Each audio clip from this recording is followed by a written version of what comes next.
The antique mantel clock in my study read 1:42 a.m. when my phone rang, and at 71 years old you learn that calls at that hour never carry good news. My hand trembled as I reached for it, half asleep, half afraid. The number was restricted. I answered, and there was silence, then harsh desperate breathing. Dad. The voice was weak, barely there. Dad, please, I need you to open the door. I am freezing. My blood went cold. I knew that voice better than my own. Daniel, I whispered, my throat tightening. Daniel, is that you? Please Dad, just open the door. The call cut off. I sat stiff in my recliner, the phone still against my ear. This could not be real. Daniel had been gone for 4 years, 4 years 1 month and 11 days. I counted every one. My son died in a boating accident on a remote lake near Marquette. They never found his body. The search team said the currents were ruthless. They found his jacket, his wallet, his shoes still aboard, but Daniel himself was gone, taken by the dark icy water, and now he was calling me, asking me to open the door. I stood slowly, my joints aching, the floor cold under my bare feet. As I moved toward the front of the house, each step felt unreal, like walking through fog. This had to be a dream, or grief finally breaking something inside me, years of regret, guilt, and unanswered questions splitting me open. But when I reached the door, my hand hovering near the lock, I heard it, a knock, soft, hesitant. Dad, the voice came through the door, muted but unmistakable. Please, I am so cold out here. I unlocked it with shaking hands, and pulled it open. The porch light revealed a figure standing in the rain, young, maybe mid-20s, soaked and shivering, dark hair plastered to his forehead, clothes hanging on a frame too thin.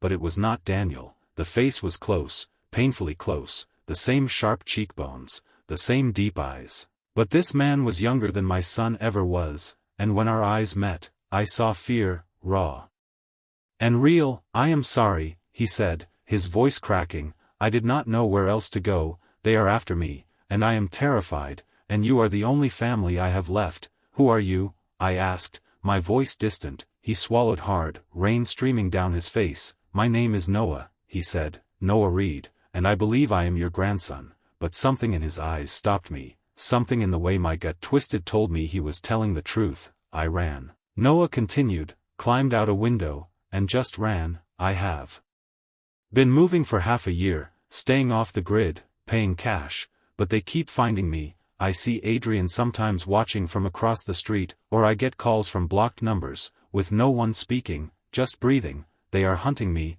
Why come here? I asked. If they are tracking you, you brought them to me, because you are the only one who might believe me. His voice broke, and because I have proof, I just do not know what to do with it. He reached into his jacket, and pulled out a small USB drive. Mom kept more than letters and photos. She kept recordings. My father left her voicemails that summer. She saved them all, and in the last one, right before he stopped calling, he said he found out something about Claire's family, something big, that it could ruin everything, and he could not marry her if it was true, and he needed time to think. That was the final message. 2 weeks later he was with her anyway, and my mother never heard from him again. I took the drive, its weight heavy in my palm. You think whatever he found got him killed? I asked. I think he confronted them. I think they could not let him walk away, and when I started asking questions, they realized my mother might know something, or that my father left evidence. We sat in silence, the clock ticking loudly, rain battering the windows. Every sound made Noah flinch. We should call the police, I said. With what evidence? He said. A decades-old recording. Where a dead man hints at corruption, they will think I am unstable, and Claire's family has influence everywhere.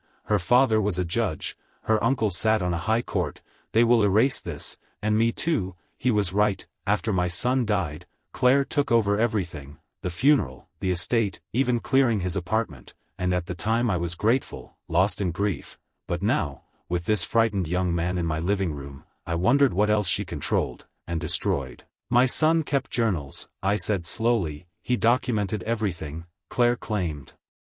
There were none, but he had written since he was a teenager. There is no way he stopped. Noah leaned forward. Where would he hide them? I did not know, but maybe. I stood, my knees protesting, and told him to follow me. I led him to my son's old room, unchanged, books, trophies, an old laptop gathering dust. Claire gave me the newer one, but this was from his college years. I did not even know if it worked. My son was obsessive about privacy, hiding things in strange places. We brought it downstairs, and plugged it in, and to my surprise it powered up, asking for a password. I tried birthdays, names, nothing, then on instinct I typed Laura 1999, and it unlocked. Noah gasped. My son kept her close, even after everything. The folders were precise. I opened one marked personal, and found journal entries, dated and obsessive. I scrolled to the final weeks before his death. Frantic entries written at all hours, describing documents found in his future father-in-law's office, about an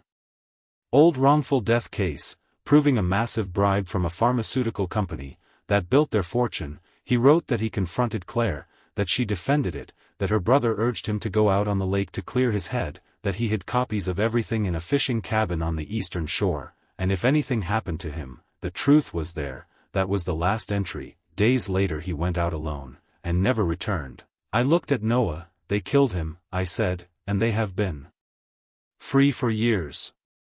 What do we do? He asked, and I felt something I had not felt in a long time, purpose, my grief sharpening into resolve. We get the evidence, I said, and we make sure the truth survives. This is enough. Noah breathed. This proves everything. Not everything, I said quietly. This proves corruption, not murder. Then what do we do? I thought of years without my son, of Claire's calm control, her quick remarriage, the way she reduced me to a courtesy. We make them confess, I said. The plan was reckless, dangerous, but I was an old man, with nothing left to lose. We contacted a journalist first, known for exposing powerful people. I gave her copies, told her everything, and asked her to wait. Then we called Claire, her voice smooth, asking what a surprise. I said I needed to see her, about something I found regarding my son. There was a pause, then agreement. We asked her to bring Adrian. The pause stretched. We prepared. Hit a phone, planned exits, waited. They arrived on time. Claire polished, Adrian watching like a hunter. I thanked them, and asked them to sit. Claire did. Adrian stayed near the door. She asked what I found. I said I found my grandson. The color drained from her face. Adrian twitched. Noah stepped out. Adrian lunged, but I blocked him. Age buying seconds. Claire ordered him to stop, and asked what we wanted. The truth, I said. She claimed it was an accident, but her voice shook. I told her what my son discovered, the bribe, the corruption. Adrian snapped that we should have destroyed everything. Claire hissed at him, but he kept talking, saying my son would not listen, that he was going to ruin them, so he followed him onto the lake, and made it look like an accident. The words hung there. Claire realized too late we were recording. She lunged. Noah grabbed the phone. Adrian attacked, shoved me aside, pain exploding, but Noah fought back, and ran. Sirens followed. The journalist had already called. Police officers poured in. Adrian was caught. Claire froze, whispering my son was supposed to choose her.